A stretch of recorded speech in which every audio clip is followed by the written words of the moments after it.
अभी ये घटना सामने आई है कि बेंगलुरु के एक सॉफ्टवेयर इंजीनियर के द्वारा दहेज के मामले को लेकर सुसाइड कर लिया था।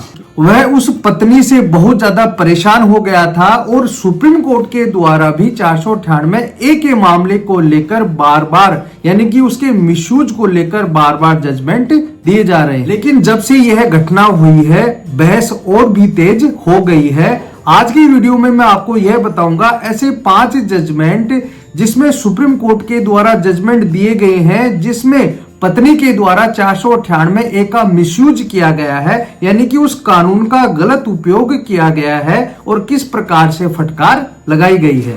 अगर आप जूनियर एडवोकेट हैं या अभी अभी आपने प्रैक्टिस करना शुरू किया है तो यह जजमेंट यह वीडियो आपके बहुत ही काम में आने वाला है। और इस प्रकार की घटना अगर आपके सामने हुई है या फिर ऐसी कोई घटना आपके सामने चल रही है तो यह जजमेंट ऐसे 5 जजमेंट जो बहुत ही काम में आने वाले हैं। तो जानने के लिए बने रहिए वीडियो के अंत तक। मैं मन से एडवोकेट और आप देख रहे हैं हेमंत LLB लॉ। वीडियो अच्छा लगा तो प्लीज इसे लाइक करें। अगर आप चाहते हैं कि ऐसे इंटरेस्टिंग वीडियो मैं आपके लिए लाता रहूं तो प्लीज चैनल को सब्सक्राइब जरूर से कर ले। आज हम बात करेंगे 5 ऐसे सुप्रीम कोर्ट के लैंडमार्क जजमेंट। पहला है Achin Gupta versus state of Haryana. 3 मई 2024 को यह जजमेंट आया था। इस जजमेंट में क्या हुआ था मैं आपको बता देता हूं। तो इस मामले में सुप्रीम कोर्ट के द्वारा संसद से अपील की गई है। जो नया कानून है और 498 ऐसे संबंधित जो नई धारा है धारा 85 और 86 इन धाराओं में बदलाव करे। कहने का मतलब है कि जो आईपीसी की 498 पुरानी जो धारा है और जो नई धारा है BNS की यानी भारतीय न्याय संहिता की धारा 85 और 86 इनमें बदलाव करे। कोर्ट ने पुलिस को यह चेतावनी भी दी है कि सभी 498 के मामले को मैकेनिकल रूप से लागू नहीं करना चाहिए। मतलब कि पत्नी की तरफ से जो शिकायतें आती है उनको 498 की घटना मानकर दर्ज नहीं करे। अदालतों को यह भी देखना चाहिए कि शिकायतों के पीछे पत्नी का कोई मकसद तो नहीं है। अदालतों को एक प्रैक्टिकली दृष्टिकोण के रूप में देखना होगा।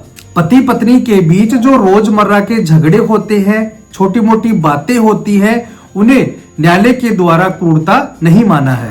अब हम यह देख लेते हैं कि सुप्रीम कोर्ट के द्वारा अपने दूसरे जजमेंट में क्या कहा गया है।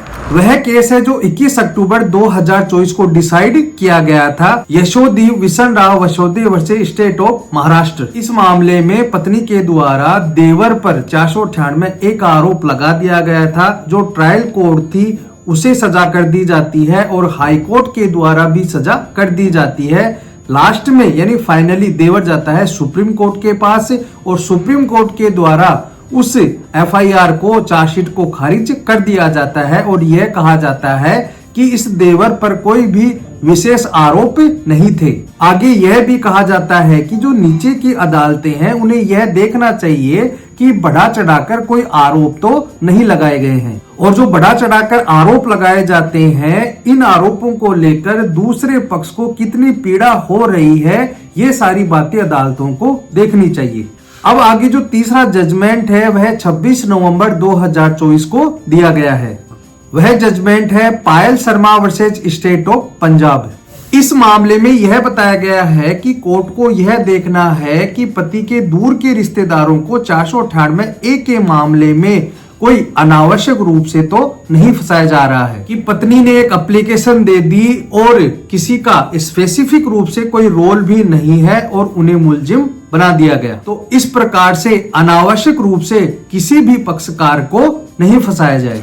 अब जो चौथा जजमेंट है वह दिसंबर 2024 को डिसाइड किया गया था। दी चंपा IM Kaushik versus state of Karnataka. इसमें यह बताया गया है कि अगर पति के साथ किसी शादीशुदा महिला के साथ एक्स्ट्रा मैरिटल अफेयर है या किसी दूसरी महिला के साथ रह रहा है तो क्या वह महिला जो पति की प्रेमिका है तो क्या वह 498 के तहत पति की रिश्तेदार मानी जाएगी और क्या उस पर भी 498 का केस चलाया जाएगा। तो इस संबंध में सुप्रीम कोर्ट के द्वारा यह कहा जाता है कि अगर किसी शादीशुदा पति का किसी शादीशुदा महिला के साथ एक्स्ट्रा मैरिटल अफेयर है या अपनी पत्नी को छोड़कर उस दूसरी महिला के साथ रह रहा है तो 498A के तहत वह उसकी रिश्तेदार नहीं मानी जाएगी। और अगर वह रिश्तेदार नहीं मानी जाती है तो उस पर 498A का केस भी नहीं चलाया जा सकता।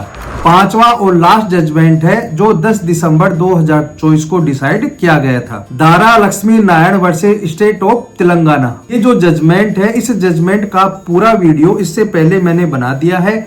डिस्क्रिप्शन बॉक्स में मैं आपको लिंक दे दूंगा, जिसका टाइटल है 498 IPC का दोबारा आया नया आदेश। इस मामले में सुप्रीम कोर्ट के द्वारा यह कहा जाता है कि जो 498A का कानून है उसके मिसयूज की प्रवृत्ति बढ़ रही है, जो अक्सर पतियों और उसके पारिवारिक सदस्यों को समझौता और प्रतिशोध के लिए फंसाती है। अनुचित मांगों को मनवाने के लिए 498A के कानून का मिसयूज करके वह मांगे मनवाने जाने लगी हैं। मतलब कि अपनी मांगों को मनवाने के लिए इस कानून का मिसयूज किया जा रहा है।